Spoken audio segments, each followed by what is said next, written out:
Let me tell you something that will either liberate you or enrage you, and frankly, I hope it does both.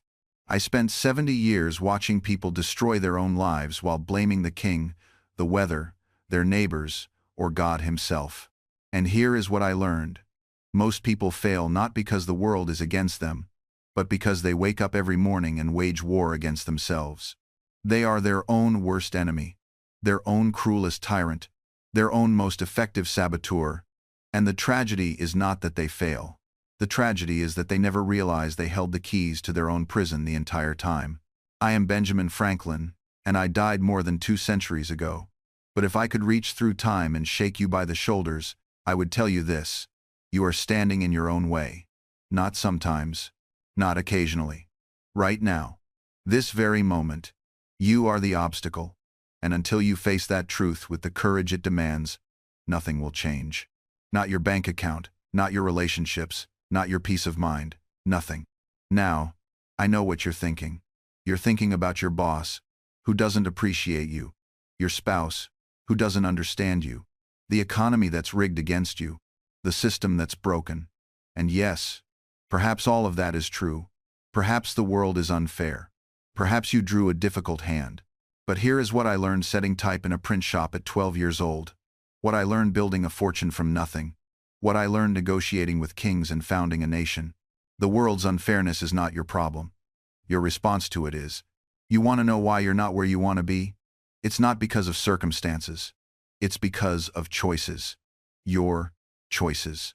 The ones you made yesterday, last week, 5 years ago, and the one you're making right now, by either listening to these words or dismissing them.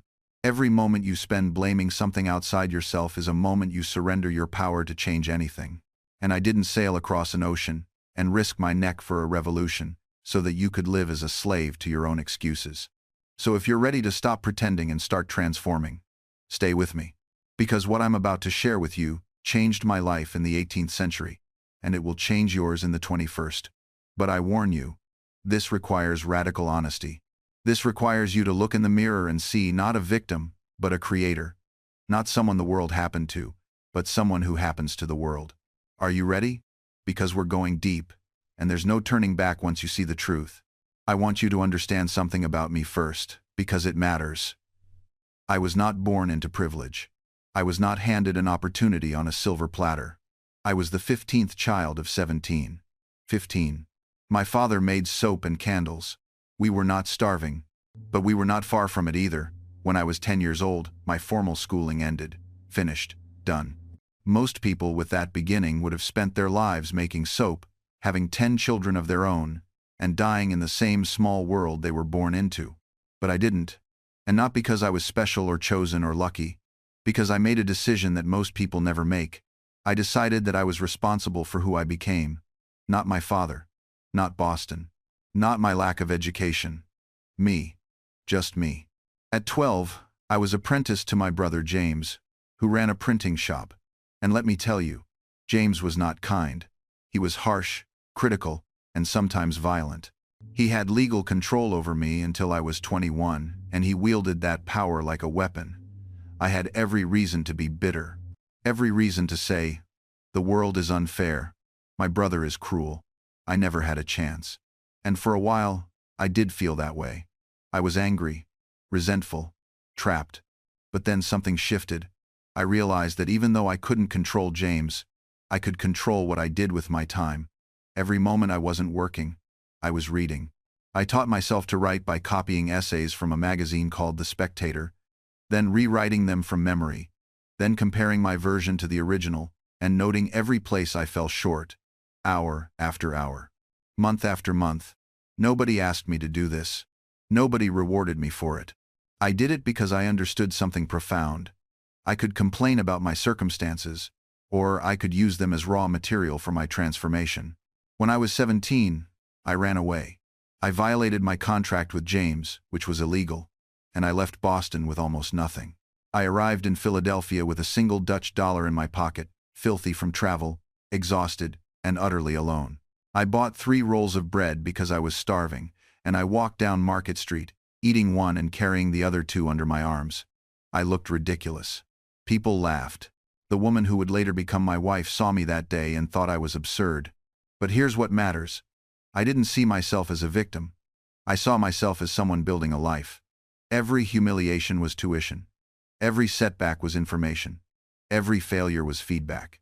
And over the next decade, I built the most successful printing business in the colonies, founded a library, started a fire department, invented a stove, conducted experiments with electricity, and became so prosperous that I retired from business at 42 to spend the rest of my life in public service. How? Not because the world was easy, not because people were fair, but because I took ownership of every single aspect of my life. My education, my reputation, my skills, my finances, my character. Nobody gave me those things. I built them, brick by brick, choice by choice. And that's what I want you to understand. You have more power than you think you do. So much more. But you'll never access it while you're busy pointing fingers at everything and everyone else. Let me share with you the lessons that shaped my life, the principles that took me from a nobody to a founder of a nation. These aren't theories. These are battle-tested truths that I lived and died by. The first lesson is this: you are the author of your own character, and character is the only thing that truly belongs to you. Everything else can be taken. Your money, your health, your reputation, even your freedom. But your character, what you're made of deep down, that's yours alone. And most people never realize they're writing their own story with every choice they make. I created something when I was 20 years old that I called my Virtue Project. I identified 13 virtues I wanted to embody: temperance, silence, order, resolution, frugality, industry, sincerity, justice, moderation, cleanliness, tranquility, chastity, and humility. And I set out to master them, one at a time, tracking my failures in a little book I carried everywhere. Each week, I focused on one virtue. I made tick marks every time I violated it. And slowly, painfully, I shaped myself into someone I respected. Now, did I become perfect? Absolutely not. I failed constantly. But here's what happened. I stopped being a victim of my impulses. I stopped saying, "That's just how I am." I stopped accepting my flaws as permanent fixtures. I realized that I could decide who I wanted to be, and then become that person through deliberate, daily effort. Nobody could give me that. Nobody could take it away. It was mine. Most people today don't do this. They don't take ownership of their character. They act however they feel like acting, and then wonder why their lives are in chaos. They lie when it's convenient and wonder why nobody trusts them. They're lazy when they don't feel motivated and wonder why they never achieve anything. They're cruel when they're angry and wonder why they're alone. And they never connect the dots. They never see that they are creating their own suffering. You want to know why you're failing? Look at your character. Look at who you're being when nobody's watching. Are you honest? Are you disciplined? Are you kind? Or are you someone who takes shortcuts, makes excuses, and blames everyone else? Because the world will reflect to you exactly who you are. If you're unreliable, you'll be surrounded by unreliable people. If you're negative, you'll attract negative circumstances. If you're mediocre, you'll get mediocre results. This isn't mysticism, this is cause and effect. The second lesson: time is the most valuable thing you have, and you're wasting it. Right now, today, most people live as if they have forever. They procrastinate, they distract themselves, they scroll, they binge, they numb out, and then they wake up at 40 or 50 or 60 and realize their life is half over, and they have nothing to show for it except regrets. I used to say, "Do you love life? Then do not squander time, for that's the stuff life is made of." Every hour you waste watching nonsense, every evening you spend in meaningless conversation, every weekend you lose to hangovers and laziness, that's your life disappearing. You're trading the only non-renewable resource you have for nothing. I created a schedule for myself that accounted for every hour of the day. I woke at 5 in the morning and asked myself, what good shall I do this day?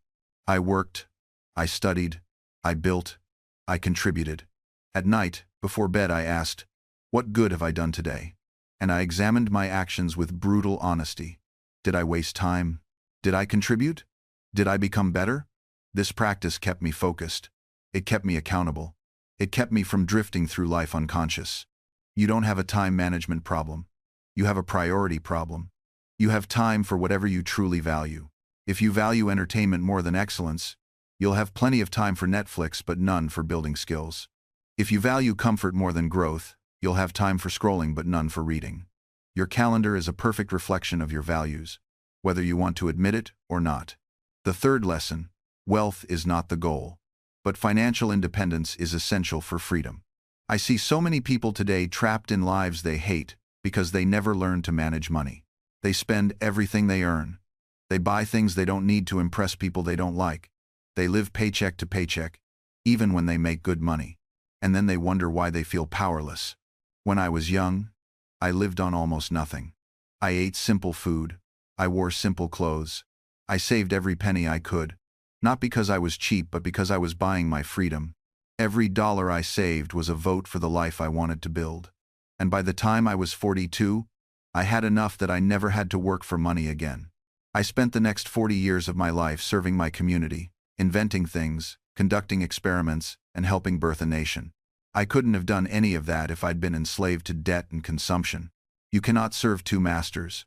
You cannot chase both material comfort and meaningful purpose. If you're spending every dollar you make, you're a slave. If you're in debt, you're a prisoner.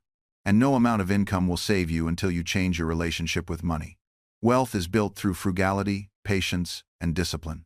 It's built by saying no to 1,000 small temptations so you can say yes to the life you actually want. The fourth lesson: your network determines your net worth, but most people surround themselves with anchors instead of engines. I built my life on collaboration. I founded a group called the Junto, where 12 friends met every Friday to discuss philosophy, science, business, and self-improvement. We challenged each other. We held each other accountable. We shared knowledge and resources. That group became the foundation for everything I built: my business, my inventions, my political career. Most people today are surrounded by people who drag them down. Friends who mock their ambitions, family who doubt their potential, colleagues who embrace mediocrity. And they stay in those relationships out of comfort or obligation or fear of being alone. But let me tell you something. It's better to be alone than to be surrounded by people who diminish you. You become the average of the people you spend time with. If your friends are broke, you'll be broke. If they're negative, you'll be negative. If they have no vision, you'll have no vision. You need to be ruthless about this. Protect your mind like it's a sacred garden. Don't let anyone plant weeds there. Seek out people who are better than you, smarter than you, more disciplined than you. Learn from them, serve them, grow with them. This isn't about using people. This is about recognizing that growth is contagious, and so is stagnation. The fifth lesson: action beats perfection every single time. I cannot tell you how many people I've watched waste years waiting for the perfect moment, the perfect plan, the perfect conditions. And it never comes. Because perfection is a mirage. It's an excuse for cowardice. When I started my printing business, I had no money, no equipment, and no guarantee of success. But I started anyway. When I experimented with electricity, I had no formal training, no laboratory, and many thought I was foolish. When I proposed the idea of a subscription library, the first in America, people laughed at the audacity of it. But here's what I learned. Perfection is the enemy of progress. Waiting for the perfect moment, the perfect plan, the perfect set of circumstances, that's just fear dressed up in reasonable clothing. You see, I developed a technique I called bold and modest persistence. I would launch an idea publicly, but frame it as coming from several persons rather than just myself. This way, if it failed, my ego wouldn't collapse. If it succeeded, the credit could be shared. The point was simply to get the thing moving, to transform thought into action. Think of it like crossing a river. You don't need to see the entire path of stones beneath the surface. You just need to see the first stone clearly enough to step on it. Then from that stone, you'll see the next one. Standing on the shore, analyzing the current, and calculating every variable that keeps you dry. But it also keeps you stuck. I watch so many brilliant minds today, paralyzed by their own intelligence. They can see all the ways something might fail, all the obstacles, all the criticisms they might face. Their imagination, which should be their greatest asset, becomes their prison warden. Here's a secret I discovered. Competence is built through incompetence. Every skill you now take for granted, you once performed terribly. You were once illiterate before you could read. You once fell constantly before you could walk. The master has failed more times than the beginner has even tried. When I first started writing, my prose was clumsy and derivative. So I would take articles I admired, make notes on their structure, then try to recreate them from memory days later. Then I'd compare my version to the original and see where I fell short. I didn't wait until I was a good enough writer to write. I wrote badly until I wrote well. The same with business. My first ventures had all manner of problems, cash flow issues, partnership conflicts, quality control challenges. But each failure taught me something no book ever could. Experience is a dear teacher, but fools will learn at no other school. And we are all fools until we learn. So I ask you, what would you start today if you knew incompetence was temporary? What dream are you holding hostage to the ransom of readiness? Because I will tell you this, readiness is a myth. It is a fiction we tell ourselves while opportunity walks past our window. I was not ready to negotiate with kings. I was not ready to debate the finest minds of Europe. I was not ready to stand before Parliament and argue for the rights of colonists they saw as unruly children. But I went anyway. And here is what I discovered in those moments of terrifying unreadiness. Competence is built in real time, under pressure, with an audience watching. You do not become eloquent in your study. You become eloquent when your words must land or fail. You do not become brave in comfort. You become brave when fear is present, and you move forward regardless. I once sat across from Lord Hillsborough, a man who wielded the power of the British Empire like a cudgel. He was dismissing our petitions without even reading them, treating our grievances as the whining of ungrateful subjects. I was terrified. My hands wanted to shake. My voice wanted to crack. But I spoke anyway. Not because I was ready. Because the moment demanded it. And you know what happened? I stumbled. I lost my thread halfway through an argument. I had to pause, gather myself, and begin again. It was not perfect. It was barely adequate. But it was enough.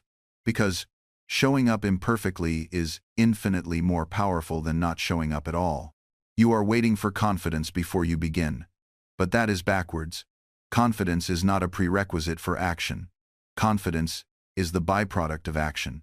You do not feel brave and then act brave. You act brave, and then, later, you feel brave. The feeling follows the doing, not the other way around. Think of the child learning to walk.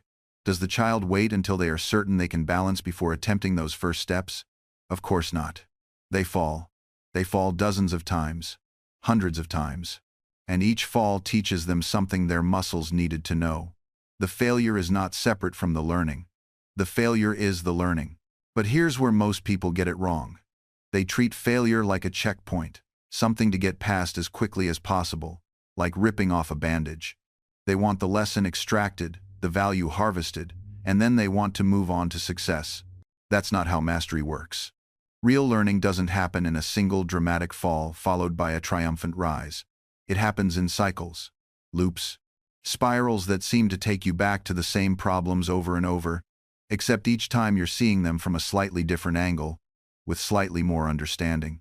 I failed at printing, fixed it, then failed at it again in a different way, failed at managing people, learned, failed again with different people, failed at diplomacy in London, learned, then had to relearn similar lessons in Paris decades later because the context had shifted just enough that my old solutions didn't quite fit. This is what separates people who grow from people who stagnate. The ones who grow understand that failure is not a one-time educational event. It's a recurring teacher that shows up throughout your entire journey, wearing different disguises, asking slightly different questions. You don't overcome failure and then live in permanent success. You develop a relationship with failure.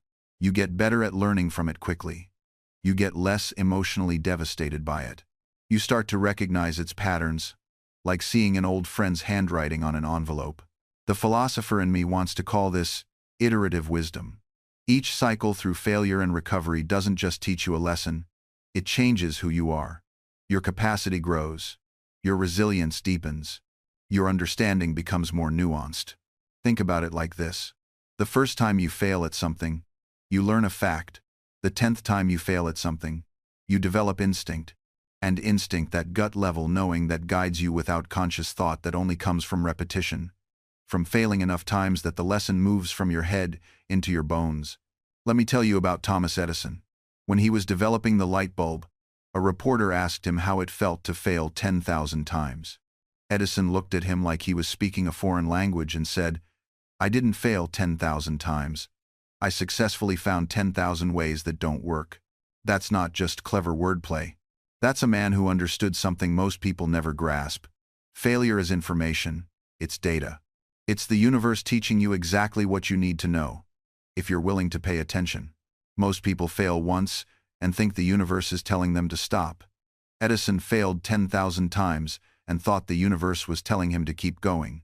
Same circumstances. Completely different interpretation. And that interpretation, that shift in how you see setbacks, that's everything. You know what nobody tells you about successful people? They're not more talented than you. They're not smarter. They don't have some secret formula you've never heard of. What they have is a different relationship with failure. They've trained themselves to see it differently, to feel it differently, to respond to it differently. When most people fail, their brain immediately starts generating stories. I'm not good enough. I don't have what it takes. Maybe this isn't for me. Other people can do this, but not me. And those stories feel true because your brain is very convincing. It presents them as facts, not interpretations. But here's what I learned from failing more times than I can count. Those stories are optional. They're not reality. They're one possible interpretation of reality. And you can choose a different interpretation. Let me tell you what changed everything for me. I was in Paris, representing the colonies. A French philosopher challenged me at a salon. He said, "Mr. Franklin, how do you remain so cheerful when you carry such burdens?" I looked at him and said, "Because I choose to see the weight as ballast, not burden. It keeps me steady in the storm." He thought I was being clever, but I was being literal. See, here's what most people miss about Stoic philosophy. It's not about suppressing emotion. It's about choosing where to direct your energy. The Stoics understood something profound. You can't control the wind, but you can adjust your sails. Every morning, Marcus Aurelius wrote in his journal, not because he was naturally calm, but because he needed to remind himself, the impediment to action advances action. What stands in the way becomes the way. Read that again. What stands in the way becomes the way. Your obstacle isn't blocking your path. It is your path. When I was young, I nearly drowned. The water terrified me for years. Then one day, I decided to study it. I taught myself to swim. Then, I invented swim fins. The thing that almost killed me became one of my greatest pleasures and innovations. That's the pattern. That's always the pattern. You want to know the real secret to emotional resilience? It's not about being tough. It's about being flexible. The oak tree looks strong, but it breaks in the storm. The willow bends and survives. Your thoughts are trees. Some need to be oaks, standing firm for your values. But most need to be willows, bending with the wind, adapting to circumstances. When someone criticizes you unfairly, you can be an oak and break with indignation. Or you can be a willow and ask, is there truth in this? Can I learn something? That's not a weakness. That's wisdom. I made it a practice. Every criticism, I'd examine it. If it were true, I'd thank the person and correct myself. If it were false, I'd dismiss it without anger.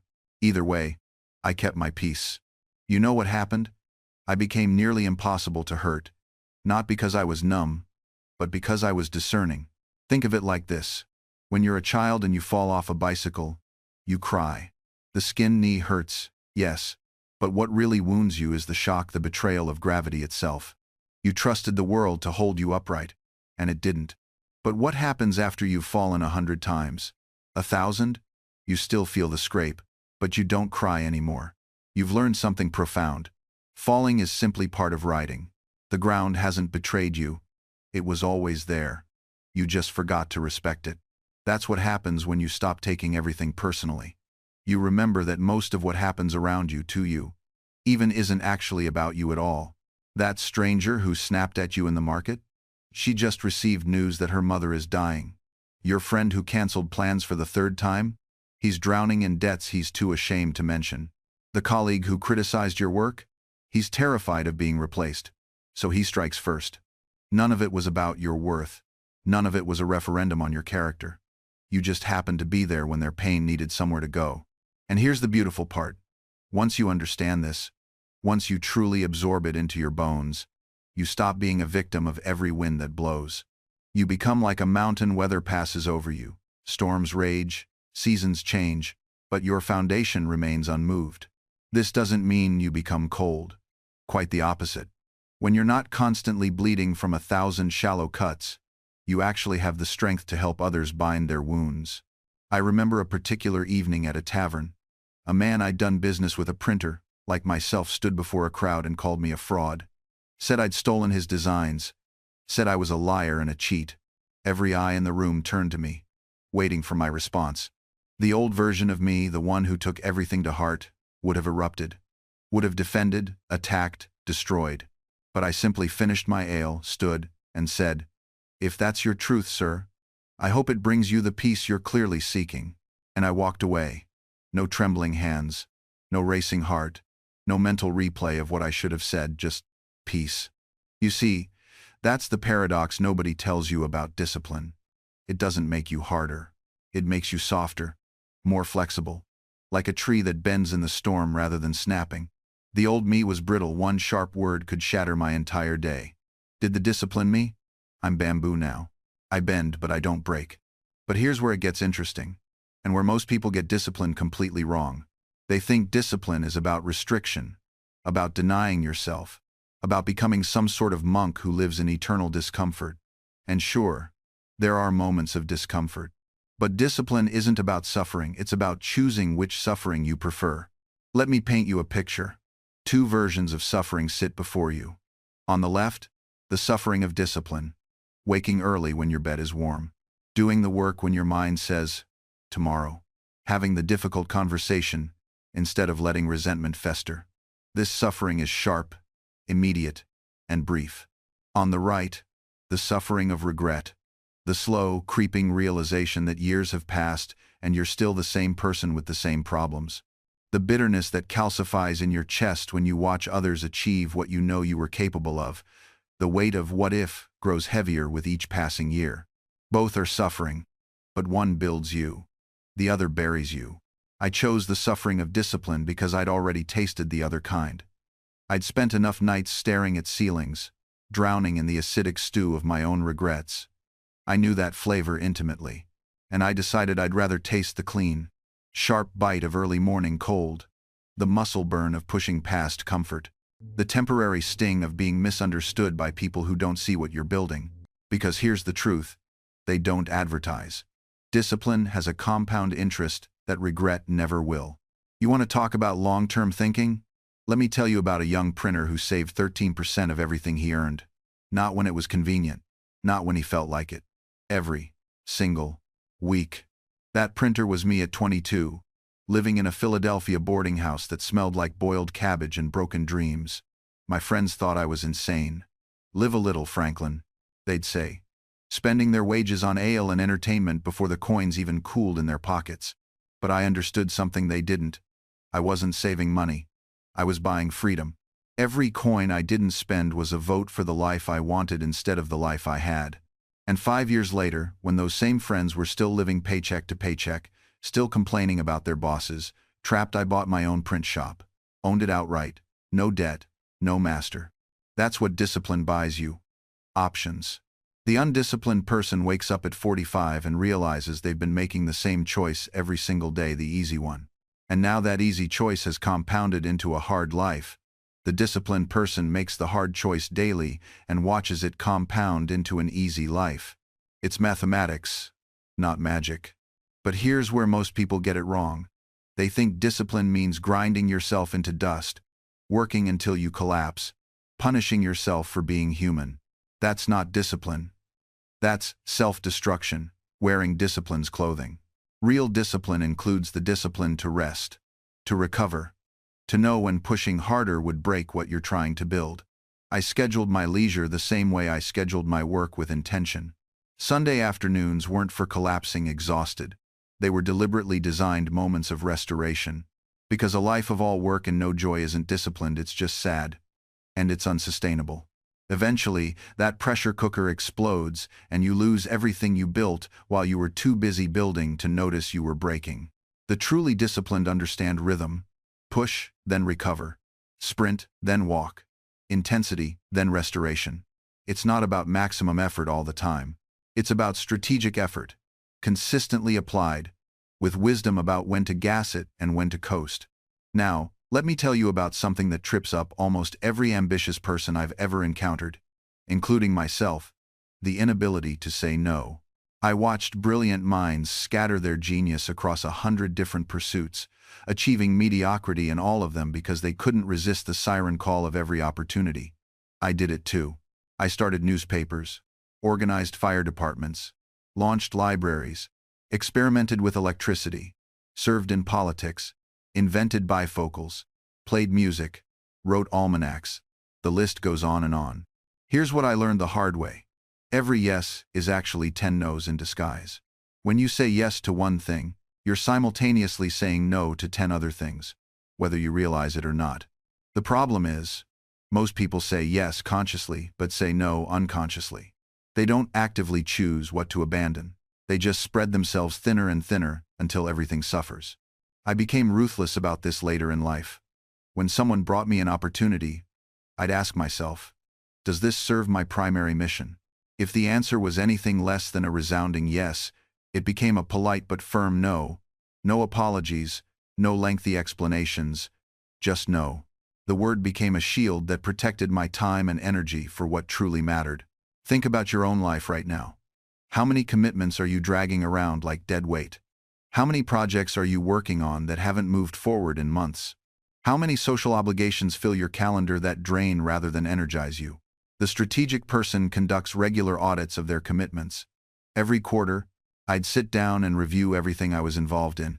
Anything that wasn't bearing fruit or aligned with my goals got cut. It felt brutal sometimes. People were disappointed. Opportunities vanished. But something magical happened. The space I created allowed the truly important work to flourish. Here's a powerful exercise. List everything you're currently committed to. Everything. Now, imagine you're starting with a blank slate. Which of those commitments would you enthusiastically choose again? Those are your keepers. Everything else is a candidate for elimination. And here's what might surprise you. When I performed this exercise on my own life back in 1726, I discovered something remarkable. Nearly half of my commitments failed the enthusiasm test. Half! I was a young man of 20, supposedly at the beginning of my journey, and already I'd accumulated more obligations than convictions. I'd agreed to help set type for projects that bored me senseless. I'd promised attendance at gatherings that drained my energy rather than fueled it. I'd accepted responsibilities simply because I lacked the courage to decline them. The liberation I felt when I began eliminating those false commitments was extraordinary. It wasn't relief, it was resurrection. Suddenly, I had hours each week that I'd previously thought impossible. More importantly, I had mental space. The constant, low-level anxiety of dreading my own calendar simply evaporated. But elimination alone isn't enough. You can't simply create a void and expect it to remain empty. Nature abhors a vacuum, and so does your schedule. The moment you clear space, new demands will rush in to fill it, unless you actively guard those boundaries. This is where we arrive at the second essential practice: protection. You must become the fierce guardian of your own time, not occasionally, not when convenient, always. Protection means establishing systems that automatically defend your priorities. It means creating what I call fortifications of habit structures so robust that they require more effort to break than to maintain. Let me give you a practical example. When I established my daily schedule, I didn't simply decide to wake early. I created a chain of commitments that made early rising inevitable. I scheduled my most important work, my writing and studying, for the morning hours. I arranged breakfast meetings with colleagues who expected my presence. I made morning appointments with myself that I treated as sacred as any commitment to another person. The protection came from the structure itself. If I slept late, I wouldn't merely miss some vague intention to be productive. I would fail specific commitments to specific people, including myself. The social and personal cost of breaking these commitments became the fortress wall protecting my priorities. I'm reminded of the printing apprentices I worked alongside in my brother's shop. Those young men didn't wake before dawn because they possessed superhuman discipline. They woke because the alternative was unemployment. The structure enforced the behavior until the behavior became identity. This is why I never trusted motivation. Motivation is whether it changes with the season, the hour, the quality of your last meal. Structure is architecture. It stands regardless of how you feel about it. When I established my own printing house, I didn't rely on my future self to make wise decisions under pressure. I created systems that made the wisest decision the easiest decision. I scheduled my most demanding intellectual work, writing, editing, complex composition for the morning hours when my mind was sharpest. The afternoon was reserved for meetings, correspondence, and physical tasks at the press. By evening, I turned to lighter reading and social engagement. This wasn't merely time management. It was energy management based on a ruthless honesty about my own limitations. I knew that by 4 in the afternoon, my capacity for original thought had diminished. Fighting against this reality would have been as foolish as trying to print by candlelight when the sun was shining. The modern world offers you an illusion of infinite choice at every moment. You believe this is freedom. It is not. It is the tyranny of decision fatigue. Every choice, even trivial ones, depletes the same reservoir of willpower you need for what actually matters. This is why I wore similar clothes each day. Why I ate the same simple breakfast. Why did my daily structure vary so little despite the chaos that often surrounded my circumstances? I was not being rigid. I was being strategic. I was conserving my decision-making capacity for the few choices that would genuinely shape my life's direction. Consider the profound implications. If you must decide each morning whether to exercise, you will eventually decide not to. If exercise happens at the same time in the same way as an unquestioned part of your daily routine, the decision has already been made. The repetition doesn't constrain you, it liberates you from the constant negotiation with your lesser impulses. The great irony of our modern age is that we've never had more choices, yet we've never been more paralyzed by indecision. I witness this daily in the marketplace of ideas and commerce alike. A young merchant stands before 50 varieties of tea, unable to choose any. A writer stares at endless publishing possibilities, publishing nothing. A citizen weighs infinite political opinions, forming none of substance.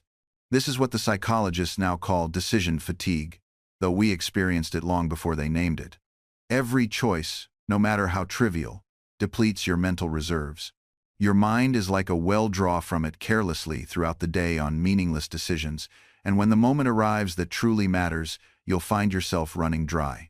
I structured my entire adult life around this principle, though I discovered it through painful trial rather than theory. In my younger years, I exhausted myself debating what to eat, when to work, and which tasks to prioritize. By afternoon, I had no mental energy remaining for the philosophical and scientific pursuits that actually mattered. I was spending my intellectual capital on trivial transactions. The solution revealed itself gradually. Eliminate decisions wherever possible. I ate the same simple breakfast. I rose at the same hour. I bathed at the same time. I allocated specific hours for specific categories of work. This wasn't rigidity. It was strategic automation of the trivial to preserve energy for the vital. Your most successful contemporaries, whether they realize it or not, practice this same discipline. The technology entrepreneur who wears identical clothing each day isn't making a fashion statement, he's making a calculated refusal to waste decision-making energy on matters of no consequence. The novelist who writes at the same hour each morning isn't being compulsive, she's eliminating the daily negotiation about whether to write. Think of your willpower as a muscle that tires with use. Each decision, each act of self-control, each moment of resisting temptation fatigues this muscle. By the evening, it's weak and compromised. This is why you maintain discipline all day, only to collapse into poor choices after dinner. You've exhausted your reserves on 1,000 micro-decisions. The solution is not to strengthen willpower, it is to eliminate unnecessary decision-making. Every choice you automate is one less drain on your finite reserves. I observed this principle in my own life. I did not wake each morning debating whether to write. I wrote. Same hour, same place, same ritual. The decision was made once, then executed automatically for decades. This freed my willpower for genuine challenges, navigating political negotiations, crafting persuasive arguments, and solving complex problems that truly required mental effort. Consider the most productive individuals you know. I guarantee they operate by systems, not by constant choice. They eat similar meals. They follow morning routines. They work in consistent patterns. This is not rigidity, it is strategic conservation of mental resources. Yet you live in an era that celebrates spontaneity and choice. You are told that having unlimited options is freedom. In truth, it is paralysis. The more choices you face, the more depleted you become, until you lack the energy to choose wisely about anything that matters.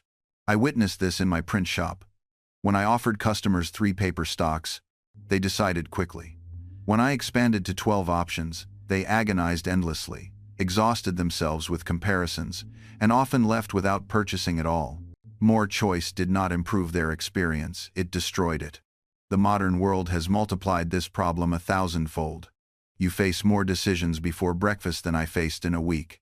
What to wear from dozens of options. What to eat from infinite choices. Which device to check. Which notification to answer. Which message to read first. Each decision depletes you slightly. By noon, you have already made hundreds of micro-choices, draining the very resource you need for important work. Then you wonder why you lack motivation for difficult tasks. You have already spent your cognitive currency on trivialities. The remedy is ruthless simplification. Reduce decisions wherever possible. Establish default choices for recurring situations. Create systems that operate without requiring your input. Let me share a personal example. Every afternoon at 3 o'clock, I paused my work to walk through Philadelphia's streets. Not because each day I weighed the merits of exercise. Not because I deliberated whether my time might be better spent continuing whatever task occupied me. But because the decision was already made, a default system that required no thought, no willpower, no daily negotiation with myself. The result? Thousands of walks completed over decades. Countless hours of reflection, observation, and renewed energy. All without spending a single moment of decision-making energy beyond that initial commitment. This principle extends to every domain of life. What you eat for breakfast, when you rise and retire, how you structure your correspondence, which tasks do you tackle first each morning. The more you convert these recurring choices into automatic systems, the more mental capacity remains for matters that truly demand your consideration. Consider the decisions you made yesterday. How many were genuinely unique situations requiring fresh thought? And how many were the same decisions you've made 100 times before, slightly disguised? Most people unknowingly spend vast reserves of mental energy redeciding things already decided. They wake each day and begin the exhausting process of choosing from an infinite array of possibilities, when they could instead follow predetermined paths that lead to the same or better outcomes. This isn't about rigidity or losing spontaneity. It's about recognizing that your attention is precious beyond measure, and squandering it on repetitive choices is a luxury you cannot afford if you wish to accomplish anything of significance. The successful cultivates what I call deliberate automaticity. They make thoughtful decisions once, implement them as systems, and then forget about them. Their discipline lies not in daily heroic acts of willpower, but in the original design of routines that carry them forward without friction. Your task, then, is clear. Examine your life for decisions masquerading as one-time events, but actually recurring endlessly. Identify them. Decide them once, properly. Build systems around them. And liberate your mind for the work that only you can do. When I first arrived in Philadelphia as a runaway boy with nothing but 3 puffy rolls and wild ambition, I made every mistake you could imagine with money. I spent when I should have saved. I saved when I should have invested. I confused frugality with wisdom, and extravagance with success. But over time, I learned something that changed everything.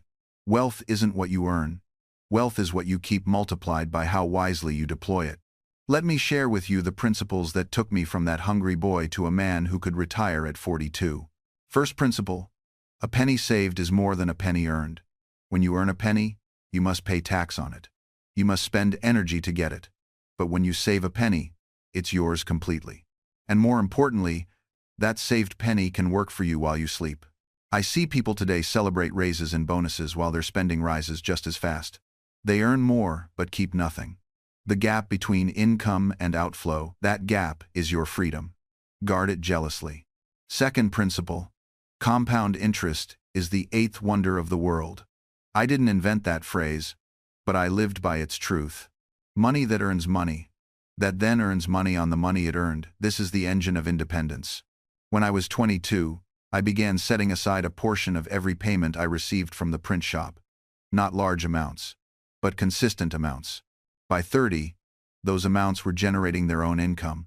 By 40, that income exceeded my expenses. I didn't stop working because I loved the work, but I could have. That's freedom. Third principle. Distinguish between assets and liabilities. An asset puts money in your pocket. A liability takes money from your pocket. Most people confuse the two. They buy a fancy house and call it an asset, not realizing it drains them monthly. They avoid investments that feel uncomfortable but would actually feed them for decades. I bought my printing equipment outright when I could. Those machines were assets, they produced income daily. I rented modest lodgings until I could afford property that I then rented to others. The property fed me. It didn't drain me. Ask yourself honestly, how much of what you own actually generates value, and how much merely requires maintenance, insurance, attention, and worry? The wealthy man believes he owns his mansion, but he spends his Sundays worrying about the roof. The ambitious woman thinks she owns her sports car, but she's owned by the monthly payment. I watch people accumulate, and with each acquisition, I see their freedom shrink. You want to know what true wealth looks like? It's not the man with 20 pairs of shoes. It's the man who can walk away from everything and start fresh tomorrow morning if he has to. It's not the woman with the overflowing closet. It's the woman who can pack for any journey in 15 minutes because she knows exactly what she needs. I kept my possessions lean, not because I was cheap, though my critics certainly said so, but because I understood opportunity cost. Every dollar tied up in a fancy watch was a dollar I couldn't invest in a printing press. Every hour spent maintaining luxuries was an hour stolen from reading, writing, and experimenting. I was ruthlessly efficient with my resources because I knew something most people never grasp. Your money should work harder than you do. Here's what changed everything for me. One day in Philadelphia, I watched a merchant friend show off his new carriage. Imported, gilded, magnificent. He glowed with pride. 6 months later, I saw him stressed and haggard. The carriage required a special mechanic. The horses needed expensive feed. His competitors mocked it as pretentious, costing him business relationships. That beautiful carriage had become a millstone around his neck. Meanwhile, I walked or rode my simple horse. I arrived at the same destinations, but I arrived unburdened. I could change my plans instantly. I had no stableman to pay, no expensive repairs, no social complications. My simplicity wasn't poverty, it was strategy. It was freedom. And here's the truth nobody wants to hear. You already know which possessions in your life are anchors. You know which subscriptions you don't use, which clothes you never wear, which gadgets sit in drawers gathering dust. You know which purchases brought brief excitement, followed by long regret. You know, because every time you see them, you feel a tiny weight, a tiny obligation, a tiny failure. What would happen if you let them go? You'd discover something I learned long ago. The world doesn't end. The friendship doesn't shatter. The person doesn't hate you forever. In fact, most of the time, they barely remember. I've watched people torture themselves for weeks over a missed dinner invitation, composing mental apologies, imagining the other person's disappointment, only to mention it finally and hear, "Oh, that? I honestly forgot about it." The catastrophe you've been rehearsing exists only in your mind. But here's what liberation doesn't mean, and listen carefully, because this is where many stumble. Liberation doesn't mean becoming unreliable. It doesn't mean ignoring commitments or treating people carelessly. It doesn't permit you to be thoughtless. What it means is developing discernment. It means asking, is this my responsibility, or have I adopted someone else's expectations as my own? It means recognizing the difference between genuine obligation, promises you've made, roles you've chosen, people who depend on you, and the phantom duties you've invented to earn love. I made a promise to myself in my 40s. I would fulfill my true commitments with excellence and release everything else without guilt. The result? I became more reliable, not less. Because I stopped scattering my energy across 100 imaginary debts and focused it on what actually mattered. I showed up fully for my real responsibilities because I wasn't exhausted from servicing fake ones. And the people who truly mattered? They didn't love me less. They loved me more because they were finally meeting the real me, not the performing, appeasing, exhausted version. So here's your practice. Choose one obligation this week, just one that you know isn't really yours. A social event you don't want to attend. A favor you've been guilted into. A tradition you're maintaining only because you're afraid of judgment. And release it. Politely, honestly, without the 3-paragraph explanation. Notice what happens. Notice that the sky doesn't fall. Notice the space that opens up. The breath you can finally take. And here's what no one tells you about that breath: it tastes like morning air after a storm. Sharp, clean, yours. I watch this unfold in boardrooms where I consult. The CEO who finally stops pretending she has all the answers in front of her team. The moment she says, "I don't know, but let's figure it out together," you can feel the temperature change in the room. Shoulders drop. People lean forward instead of back. That invisible wall between leader and led, it evaporates. Or the father who stops hiding his grief from his children after their mother passes. Who sits with them and cries instead of retreating to the garage to be strong. His daughter told me years later that watching her father cry was the first time she understood that love and sadness could live in the same room. That vulnerability wasn't a weakness, it was the opposite. It was trust. The paradox destroys us until we understand it. We hide to protect ourselves from judgment, but hiding is what guarantees we'll never be fully accepted. Because you can't be accepted for who you are if no one ever meets who you are. Let me tell you about Marcus, a tech entrepreneur I met at a conference. Brilliant man. Built 2 successful companies. Lived in constant terror that someone would discover he barely graduated high school, that he wasn't educated like his Stanford and MIT peers. He worked twice as hard to compensate, spoke in unnecessarily complex sentences, and name-dropped books he'd never read. The mask was exhausting. More than that, it was isolating. He'd achieved everything he thought he wanted and felt lonelier than he'd ever been. Then his company hit a crisis, a product failure. During the all-hands meeting, exhausted and desperate, he dropped the pretense. Told them the truth. "I don't have the educational background most of you do. I'm terrified of being exposed as stupid. But right now, I need your help because I honestly don't know what to do next." You know what happened? His team rallied like never before. The engineers who'd been holding back ideas suddenly felt safe to experiment. The quiet woman from operations spoke up with the insight that saved them. Marcus didn't lose respect by being vulnerable. He finally earned it. Because here's the truth about pretending. People always know, maybe not the specific details of what you're hiding, but they feel the gap between your words and your truth. They sense the performance, and it makes them perform too. Everyone's protecting everyone else from reality, and the result is a world of strangers wearing name tags. I watched this happen to my own network once. I'd built what I thought was an empire of genuine relationships. Publishers who believed in my work, craftsmen who trusted my innovations, political allies who shared my vision. Then one day, I asked for help with something that mattered, something vulnerable, a project that had failed, an idea I couldn't solve alone, a moment where I needed not just support but honest feedback. The silence was deafening, not because they didn't care, but because we'd never practiced caring at that depth. We'd practiced transactions, introductions, mutual promotion. We'd built a magnificent machine for professional advancement, but we'd never tested whether it could actually hold weight when weight was applied. I learned something painful that day. You can have 1,000 connections and still be completely alone. Because here's what no one tells you about networking. The real cost isn't the time you spend at events or the money you invest in dinners. The real cost is the relationships you don't build while you're busy building your network. You know what I stopped doing when I became obsessed with expanding my circle? I stopped having long, wandering conversations with people who couldn't advance my career. I stopped writing letters to old friends who had nothing new to offer. I stopped sitting with ideas that had no immediate application. I optimized for growth, and in doing so, I optimized away depth. And the cruelest irony? The professional success I was chasing, the opportunities, the influence, the doors that would open all of it actually came later, after I stopped chasing it. After I started building something real instead.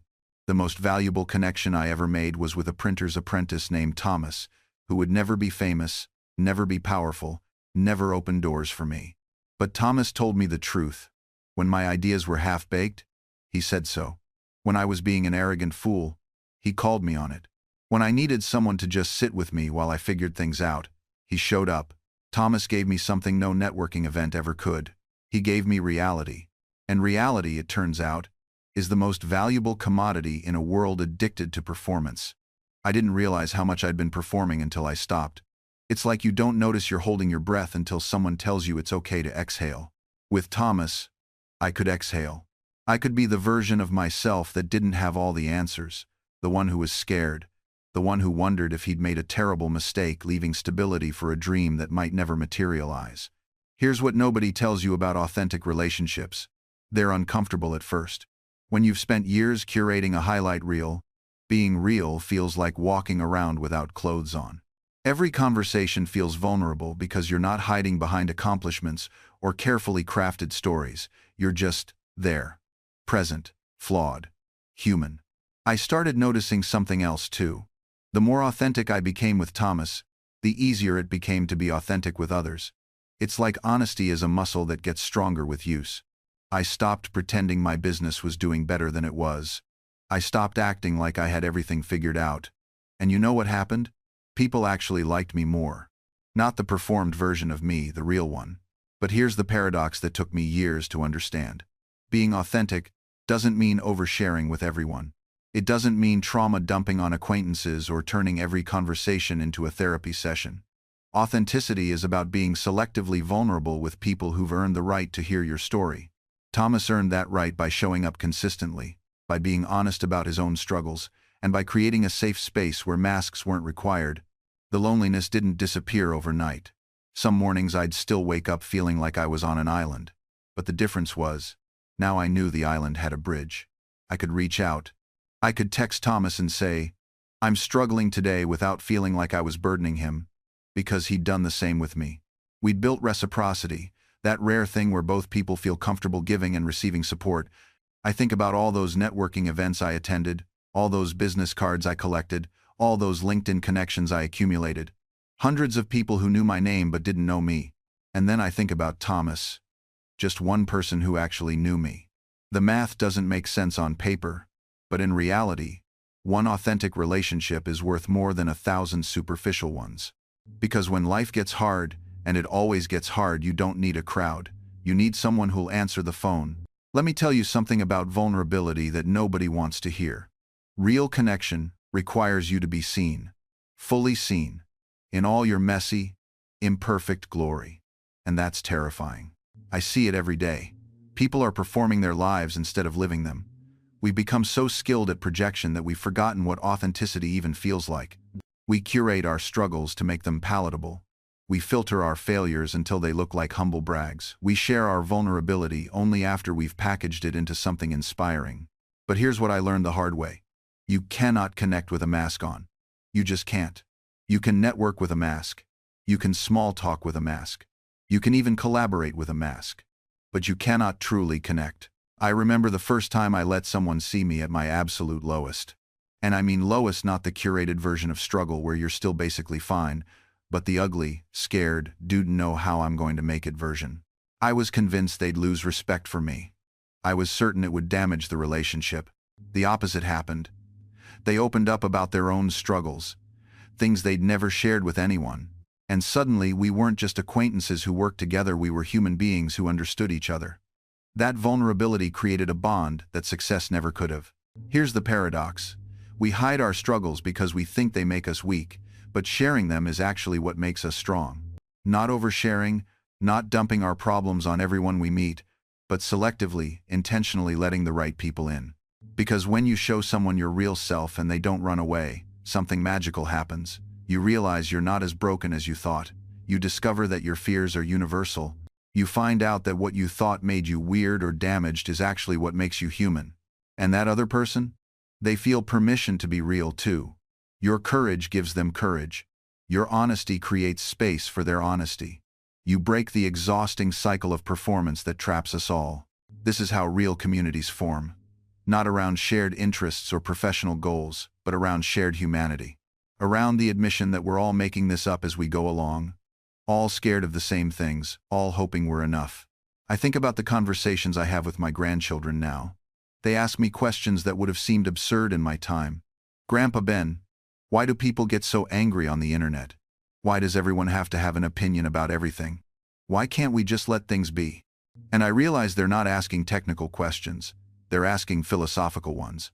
They're trying to understand a world where the private has become public, where every thought can become a broadcast, where silence has become suspect. I tell them what I wish someone had told me when I was building my printing empire, when I thought more information would automatically lead to more wisdom. Sometimes the bravest thing you can do is keep something to yourself. This shocks them. It goes against everything their world teaches. Their world says share, post, document, prove, broadcast. Their world equates existence with visibility. If you didn't photograph it, did it even happen? If you didn't post about it, did you even care? But here's what I've learned. The most meaningful experiences of my life happened in rooms with no cameras, in conversations with no witnesses, in moments I never tried to capture because I was too busy living them. The kite experiment? That wasn't about the photograph. That was about standing in a storm, feeling electricity dance through a key, understanding something about the universe that I'd only theorized. The thrill wasn't in telling people, it was in knowing. In that pure, private moment of discovery. The Constitutional Convention? We kept those doors locked and those windows closed.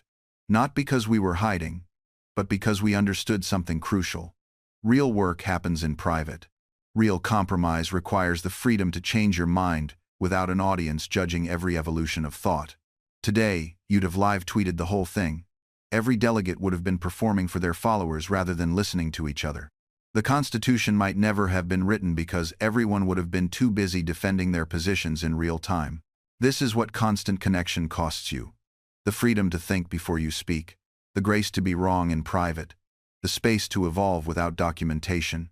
And here's the painful part. Once you've given away your privacy, you can't get it back. Every photo, every post, every share, it's out there. Permanent, searchable, waiting to be misunderstood by people who don't know you, judged by standards that haven't been invented yet. The internet never forgets. But more than that, the internet never times understands asterisk. It preserves your words without preserving the moment that gave them meaning. The frustration you felt that day. The conversation that came before. The inside joke only 3 people would understand. The context that made everything make sense. All of that gone. What remains is just the artifact, the tweet, the post, the comment. And here's what terrifies me about this. We're raising the first generation of humans who will never escape their adolescence. Every previous generation got to grow up and leave their teenage stupidity behind in yearbooks and faded memories. But your kids? Their middle school drama is archived. Their high school opinions are documented. Their college experimentation is time-stamped and geotagged. We used to say, what happens in Vegas stays in Vegas.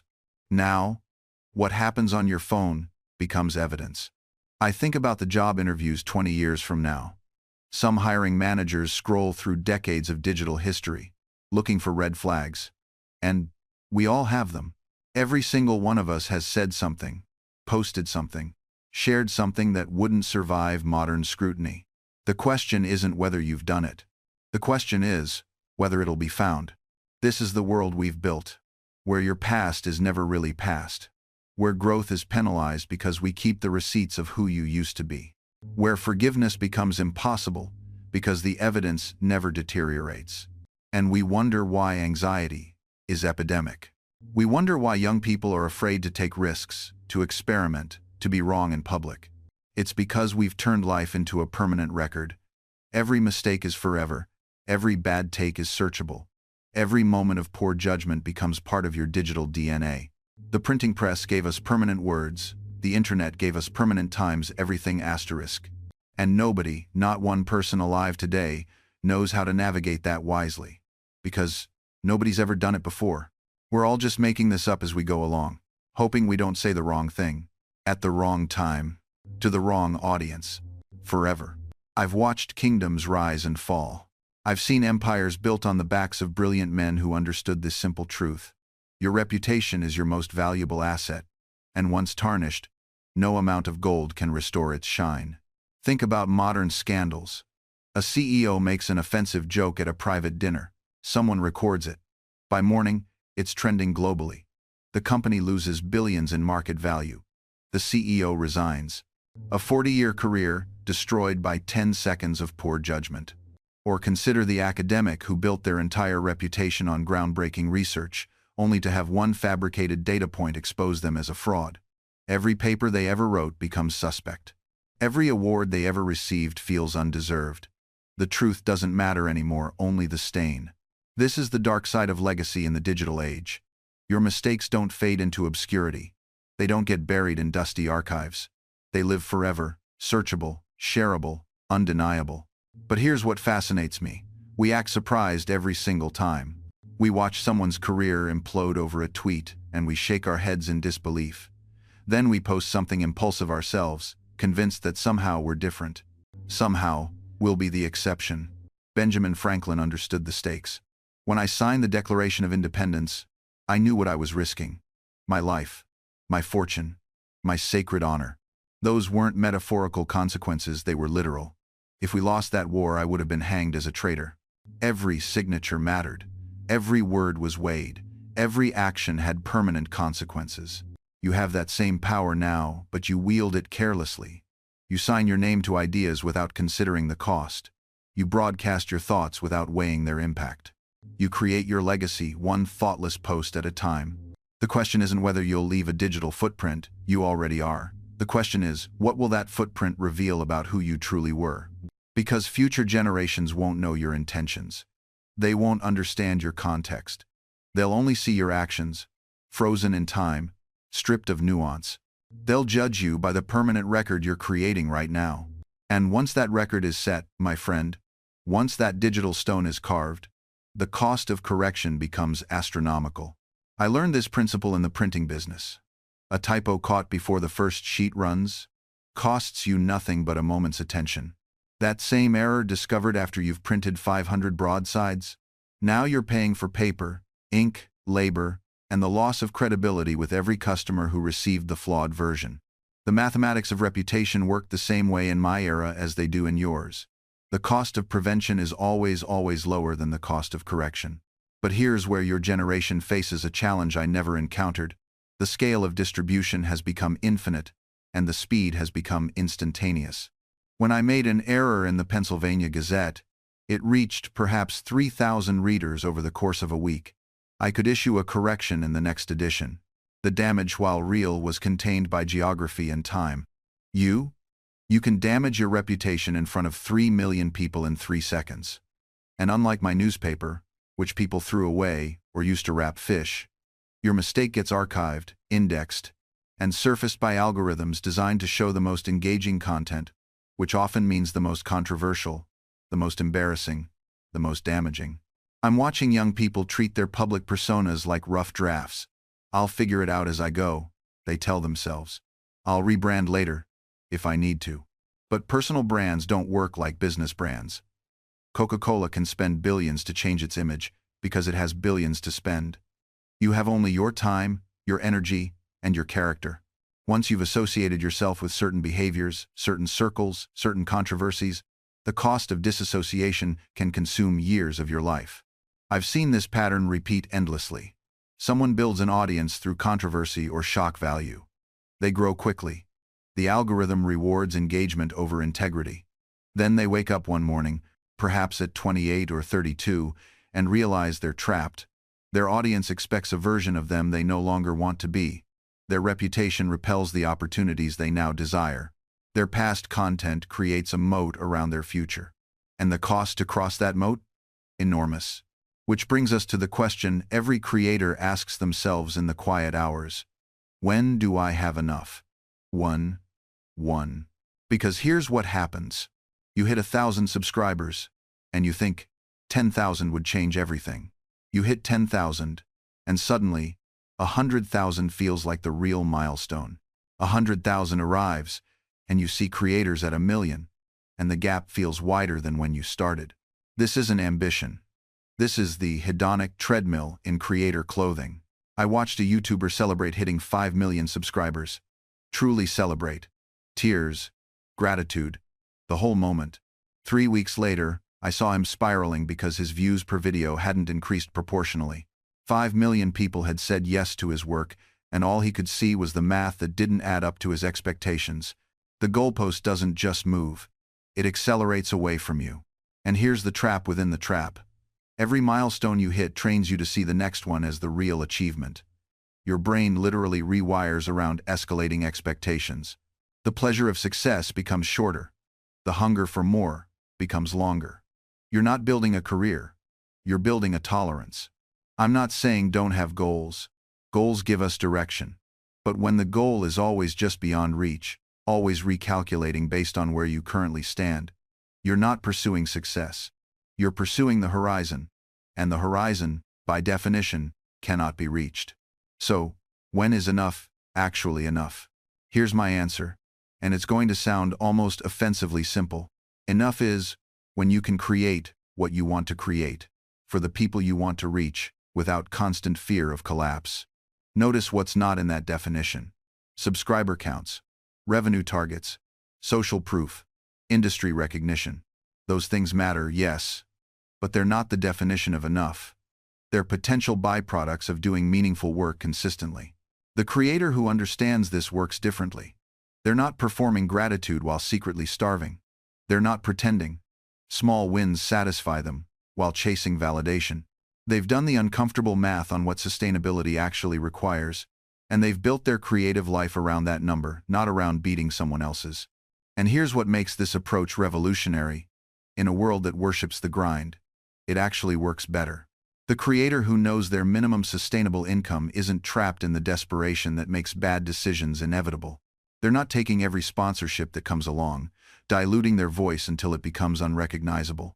They're not saying yes to projects that drain them because they're terrified of saying no.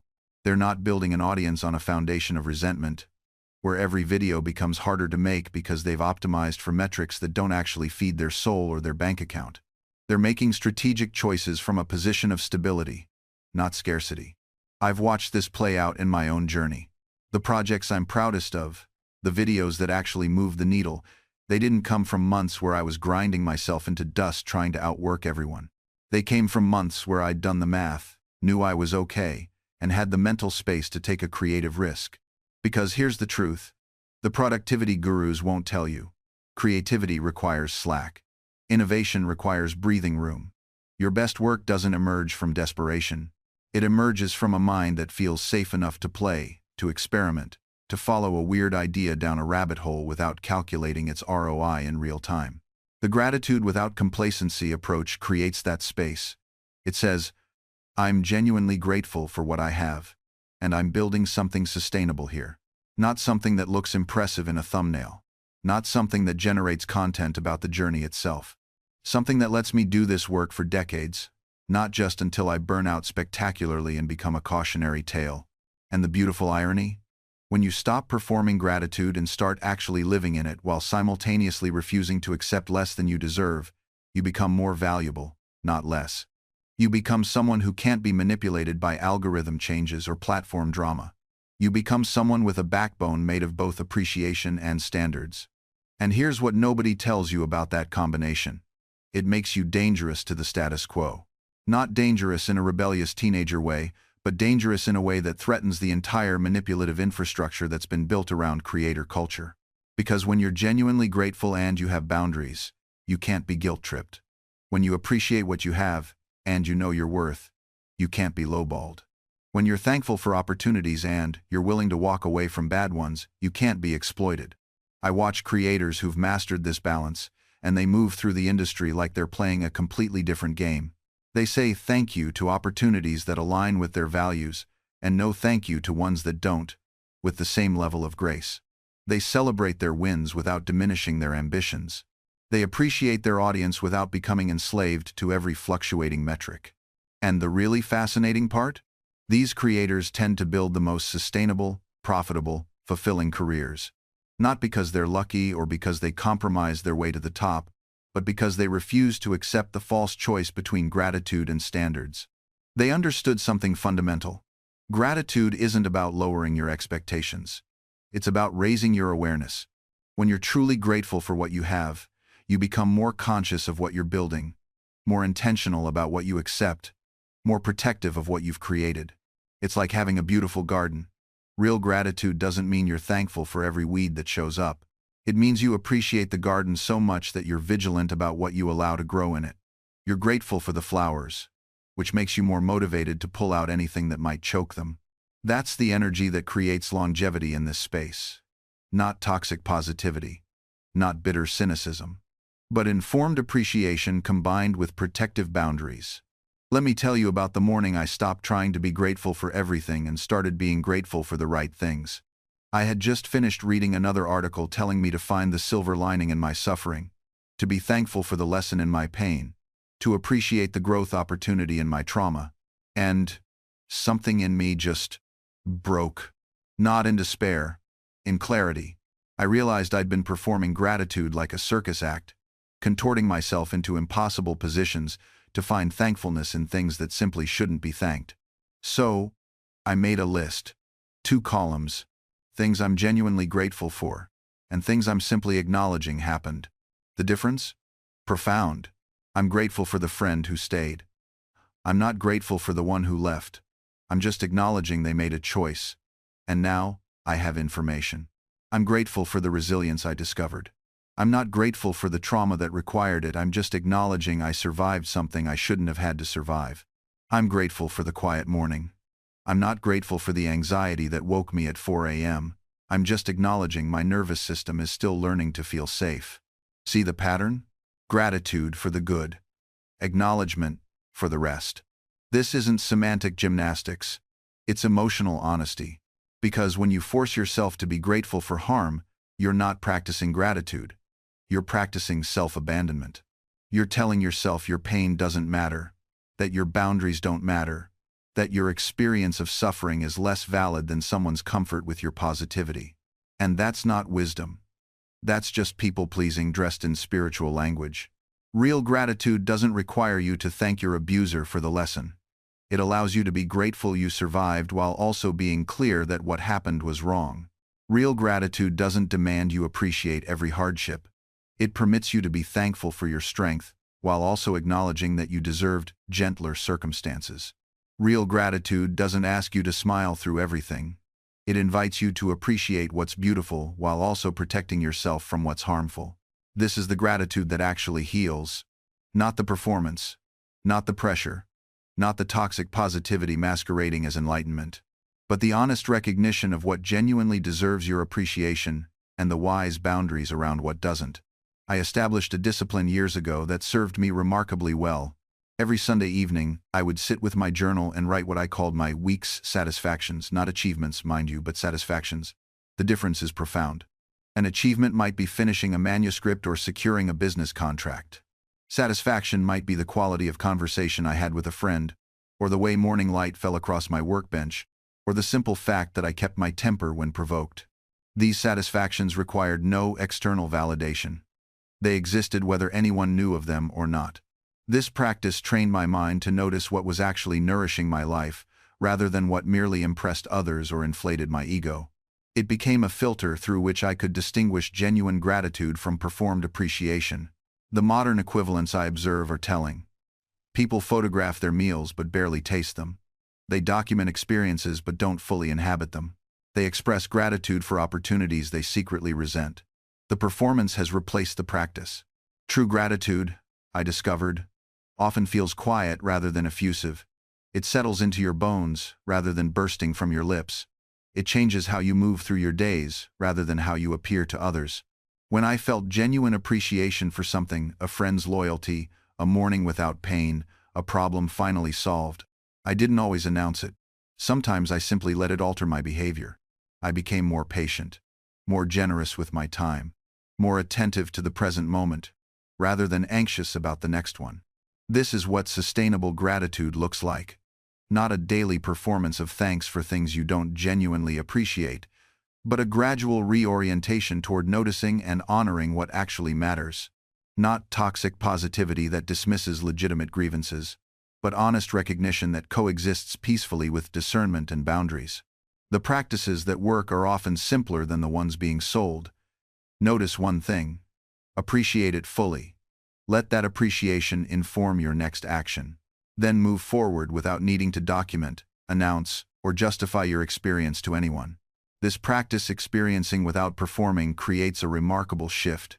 You stop living for the validation of an audience and start living for the richness of the experience itself. The sunset becomes more vivid when you're not filtering it through a camera lens. The conversation becomes more meaningful when you're not mentally composing how you'll describe it later. The achievement feels more satisfying when you're not already drafting the announcement.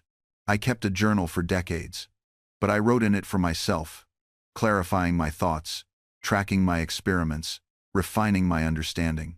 It was a tool for thinking, not a performance for future readers. When I did share my writing, it was deliberate, published with purpose, edited with care, offered as a contribution rather than a cry for attention. The constant documentation of modern life creates a strange doubling. You're never fully present because part of you is always narrating, always preparing the story you'll tell. You become both the liver of life and the commentator on it, and neither role gets your full attention. Here's what I propose. Live some experiences entirely for yourself.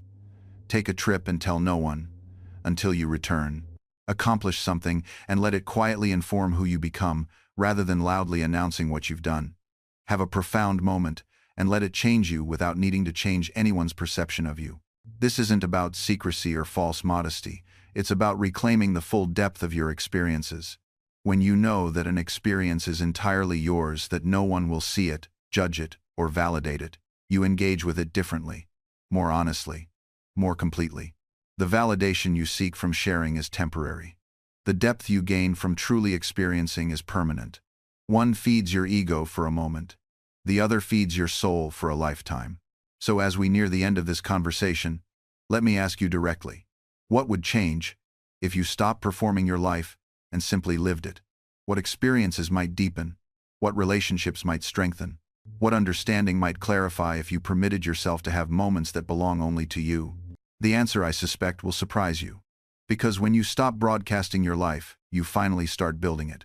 The television sits dark in the corner. The phone rests face down on the table. The door to your room closes with a soft click that somehow feels monumental. In this ordinary moment, you're conducting an experiment that would have fascinated me in my laboratory days, except the variables aren't electricity or atmospheric pressure. They're attention, energy, and the quiet revolution of self-knowledge. I remember creating what I called my moral algebra, a method for making difficult decisions by listing arguments for and against on opposite sides of a page. But here's what the history books rarely mention. I could only do this work in complete solitude. The act of honest self-accounting requires silence, so profound you can hear your own rationalizations crumbling. You cannot calculate your truth while performing for an audience, no matter how sympathetic that audience might be. The same principle applies to your modern existence. Every breakthrough you're seeking, whether it's creative insight, emotional clarity, or simply knowing what you actually want from this brief, bewildering life, lives on the other side of sustained privacy. Not isolation, privacy. There's an essential difference. Isolation is loneliness forced upon you. Privacy is the spaciousness you claim for yourself. Consider the artist who finally produces their masterwork, not when they share every sketch on social media, but when they disappear into their studio for months. The entrepreneur whose business finally gains traction when they stop attending every networking event and start attending to their actual work. The person who finally heals when they stop narrating their recovery and start experiencing it. These aren't coincidences. They're the natural consequences of directing your energy inward rather than outward. When you stop performing your life, you accumulate the attention required to actually live it. Each moment you don't document is a moment you fully inhabit. Each thought you don't immediately share is a thought that can deepen, develop, and reveal dimensions you'd have missed in the rush to broadcast. The metrics don't lie, though they measure what matters least. You can count followers, likes, and views. You cannot count the quality of your own consciousness. You cannot quantify the depth of self-understanding that comes from weeks or months of internal work witnessed by no one. You cannot graph the peace that settles over a mind that stops constantly composing itself for external consumption. So here's my final question to you, asked with the genuine curiosity of someone who has watched patterns repeat across centuries. What if the life you're actually meant to live only begins when you stop documenting the one you think you should be living?